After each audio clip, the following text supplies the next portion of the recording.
Hey, this is Jimmy Steller once again, and with me is yet another guest and friend, Hamburgler55. What's up? Alright, that's Hamburgler55 for you all. Anyway, we just came out of the movie The Wolfman, and true to this review, we haven't said a single thing to each other about our opinions of the movie until this moment. So in this review, I'm going to start off by giving my overall opinion of the movie. Hamburgler55 is going to give his general opinion of the movie, and then we're going to talk about the pros and cons that we found in the film. So, for my opinion, I thought it was a pretty good film. It worked very well as a thriller and a horror, and it always kept me on the edge of my seat for the most part when it was necessary. It was bogged down by some bad characters, flaws, and certain parts of the story, but overall, I thought it was a solid piece of work. And without further ado, here is Hamburgler55 and his opinion on The Wolfman. Hey guys, overall I agree with what Jimmy Steller here has said about the movie. There were a lot of close-ups, violin music, lots of suspense, really jumpy. Overall I thought it was a pretty good movie, and back to Jimmy. Thanks a lot, Hamburgler. So back to the pros of the movie. Hands down, The Wolfman was the best part of the movie, The Wolfman. I mean, the whole effect was brilliantly done. I know some of it was done with Benicio del Toro putting on like a mountain of makeup over his face, and another part was digitally added on later. Yeah. I mean, what do you think, Hamburger? I think it was pretty good. Tinted claws. Yeah, he definitely did. Claws that ripped a guy's throat out at one point. Sad to say. And then cut a guy's head off. Yeah, there are some very disturbing moments in the film in terms of violence. Definitely wouldn't recommend it for little kids. That's probably why it got the R rating. Pretty intense, yeah. But definitely worth watching, I would say. I thought the thing I liked about the movie was I liked not just the Wolfman's appearance when he's the Wolfman, but I also liked Benicio del Toro's performance when he's a man. I thought he carried the movie really well. And yeah, he kind of looks like a wolf with mange already. Yeah. With the makeup. So, which of the supporting characters did you like best? I'd have to go with Elf Boy on this one. You mean Hugo Weaving? Yeah. Elrond, of course. Yeah, I thought he did a great job in the movie too, but I didn't think of Elrond as much as I thought of Smith from the Matrix movies. But do you remember that one scene, it was one of his first scenes, where he's talking to Lawrence's character after Lawrence was bitten by the werewolf? And then you've got Hugo Weaving's character just sitting there talking to him. That reminded me completely of when he talks to Keanu Reeves in The Matrix, in that one scene where, he's offering him a chance to work with the agents against Morpheus. I thought that was the entire same attitude and cold calculation from the first movie. So, what about something you didn't like? One thing I did not like about Emily Blunt in this movie, oh, you mean her character, actually, the character she portrays, is how she flipped from one brother to the other brother so easily. Yeah, actually, just to point that out and make it more clear, the first person killed in the movie is Lawrence Talbot's brother, and she actually sends a letter to Lawrence urging him to come back to his hometown for the funeral, basically. And that's basically what starts the whole movie.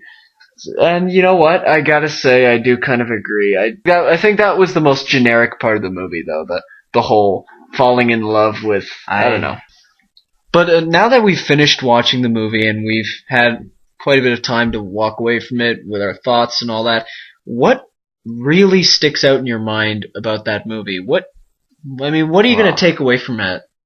It's everything in this movie is suspenseful. Like, oh yeah, I'll agree with that. Yeah, every corner, expect something to pop out. Yeah, lots of gore, pretty intense. Yeah, definitely. Some claws like under the chin coming out of your mouth. Action. Yeah, apparently they actually did a screening for these for the audience members, preview audience, and they later added in more violence upon like some kind of request. I've heard. Nice. Yeah. Yeah. I guess it worked. Nice intestines. Because it's beating Avatar at the box office. That must mean something. Yeah.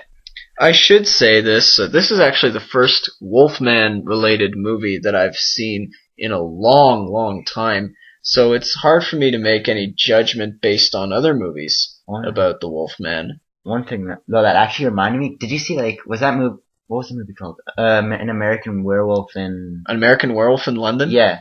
No, Where- I haven't seen that, but apparently it was really good. Have you seen it? Yeah, I saw a bit of it, and they did actually take... You know when he was, like, imagining that little golem creature?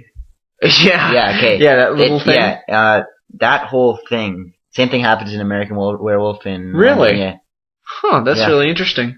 Yeah, I should see. I've been planning to see that movie, but I was glad I got to see this movie.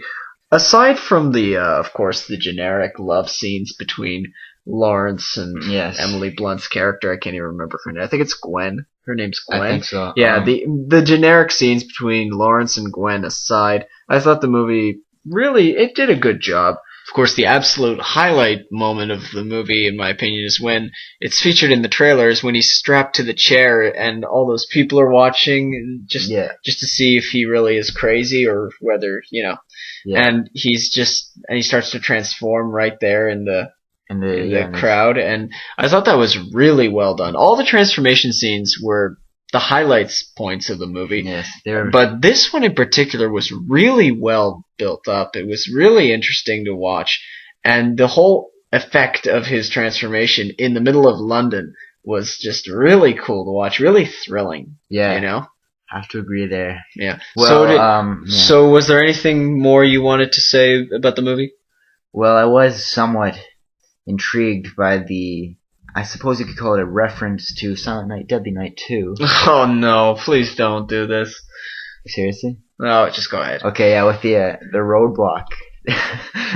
Okay, yeah, the roadblock for a person. Yep. But this is a roadblock for a werewolf. Yeah. But it was... I know how you liked that scene in Silent Night, Deadly Night Part 2, which is, of course, one of the worst movies I have ever seen in my life. It's one of those so bad it's good movies, you know? Not as bad. It's available on YouTube if you want. Not as bad as a Curse of the Zodiac. If you ever get the chance to see it, don't see it. On that happy note, if you do get the chance to see Wolfman, then I would recommend it. Would you recommend it? I recommend it. You need to give a number score. Me? Yeah. Oh, well, if you insist, I guess 8. 8 out of 10? Yeah, I think 8 out of 10 works, yeah. What about you? I will give it a 7.5 out of 10. Alright. Well, film. yeah, okay. 2 positive reviews, sounds good. Anyway, that's Jimmy Steller and Hamburgler55. Yep. Signing off, wishing you a pleasant evening. And a happy family day.